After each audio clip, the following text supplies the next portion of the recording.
Guys, দেখতে পাচ্ছেন আমার গাড়ি দিচ্ছে অ্যাক্সিডেন্টে দুজন মানুষ মারা গেছে। এই যে দুজন মানুষ হেঁটে গেছে। ও কি হলো, কিসে? এখনো কি বিজ্ঞাপন বিরুদ্ধে লাগবে?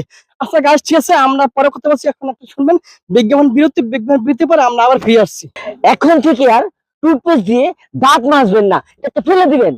ছাই দিয়ে দাঁত মাজবেন, ঝকঝকে চকচকে দাঁত হবে সাদা। আমরা বিজ্ঞাপন বিরতির পরে আবার ফিরে আসলাম স্টুডিওতে। দুজন মানুষ চরম ভ্যাকসিন হয়েছে। এই অ্যাক্সিডেন্টের জন্যই আজকে কত মানুষ প্রাণ দিতেছে। রাস্তাঘাটে সম্পূর্ণ জায়গায় কি অ্যাক্সিডেন্ট হতেছে। আজকে আমরা যে লোক দুটো মারা গেছে, আমরা তাই একটু কথা বলে দেখবো আর কি বলে। ভাই, এই যে আপনার অ্যাক্সিডেন্টে মারা গেছে, আমরা একটু কথা বলা যাবে? হ্যাঁ যাবে। আচ্ছা, আপনি কেমন অ্যাক্সিডেন্টে মারা গেলেন একটু কম। ভাই আমি গাড়ি চালাতেছিলাম, পিছনের থেকে গাড়ি একটা ধাক্কা দিয়ে আমাদের মেরে দিছে।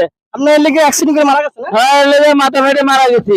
আরে এটা সবাই গাড়ি সাবধান চালাবেন, না এরকম কিন্তু গাড়িতে অ্যাক্সিডেন্টে মারা যাবেন। আমরা আরেকজনের সাথে কথা বলবো, দেখি উনি কথা বলতে পারেনি। ভাই হ্যালো, আপনি কি মারা গেছেন? হ্যাঁ ভাই। ভাই আপনি কেমন মারা গেছেন একটু বলেন তো। ভাই আমি তো পেশেন্টার এই জায়গায় বসে আছি, পিছে তো ধাক্কা মারছে, আমি এটা বাড়ি খেয়ে মরে গেছি। ইস রে, এরকম দুর্ঘটনার কারণ না হয়, সবাই সাবধানে গাড়ি চালাবেন। ডাইনে বাইরে দেখে হুনে গাড়ি চালাবেন, এরকম কিন্তু আপনাকে প্রাণ যাবে। তো সবাই সতর্ক হয়ে থাকবেন, সুন্দরভাবে আপনার গাড়ি চালাবেন। ঠিক আছে, আজকে এই পর্যন্ত, সবাই ভালো থাকবেন।